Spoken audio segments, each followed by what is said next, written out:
點解歷代咁多文人都中意嚟播洋嘅呢？仲有乜火燒連環船唔係喺赤壁發生嘅咩？點解會嚟咗播洋㗎？播洋簡直係中國歷史入面嘅一個大劇院，佢上演過嘅大片文戲又有，賓虛式嘅武打片都有。咦？咁你要同觀眾介紹下喎。好啊，文戲方面，佢本身就係南宋詞人姜夔嘅出生地；武打方面，明太祖同陳友諒嘅鄱陽湖之戰，直頭就係史詩式嘅戰爭大片。咁我哋一文一武又係拍咩片呢？咁當然就梗係拍緊余英殿東匯資訊台嘅大製作啦。你係咁黑 sell 啊？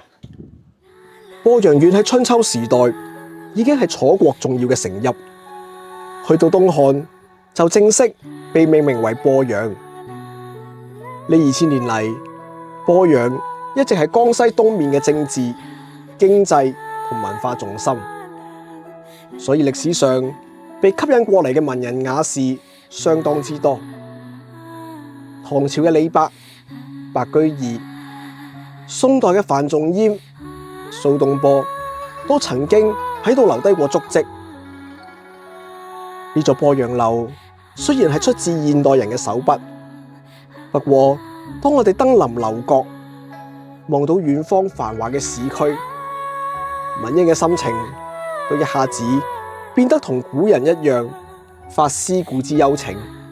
至於講到真係喺鄱陽出生嘅文人，就有南宋嘅詞人姜夔。24橋仍在，波心蕩，冷月無聲。但係睇文字，相信你都可以感受到白石詞嗰種清空同蘇雅。姜夔憑住自己嘅文學造詣以及對音樂嘅認識，即使冇做過官，而只係一位江湖雅士，佢依然可以得到好多達官貴人嘅賞識。平靜嘅鄱陽湖已經成為一個濕地公園，全球有90%嘅白鶴都會喺度過冬，相當壯觀。但係更加壯觀嘅係明太祖嘅軍師劉伯溫曾經喺度借東風，用火攻摧毀咗陳友諒龐大嘅艦隊同60萬水軍。明太祖朱元璋成功統一咗整個富庶嘅南方。咦，文英係咩借東風火燒連環船，唔係《三國演義》故事嚟咩？嗱，就係咁樣嘅。因為相傳《三國演義》嘅作者羅貫中咧，其實係同劉伯溫同一個時代嘅人嚟嘅，所以呢場鄱陽湖之戰分分鐘佢都係當時嘅見證人之一。冇諗過經過佢嘅文筆，居然就將呢場仗移植去到《三國演義》，仲神化埋諸葛亮添。咁聽落明明你張咁靚成績表咧，係屬於劉伯溫嘅喎，但係俾咗諸葛亮，好似有啲唔抵喎。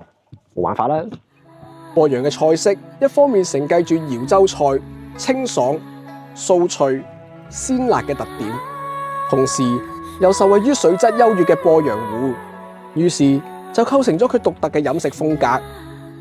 譬如呢度鄱陽三色魚，就係將鄱陽湖嘅桂魚、鯰魚、黃丫頭用燒同燉嘅技法一齊烹調，係呢度經典嘅文人菜之一。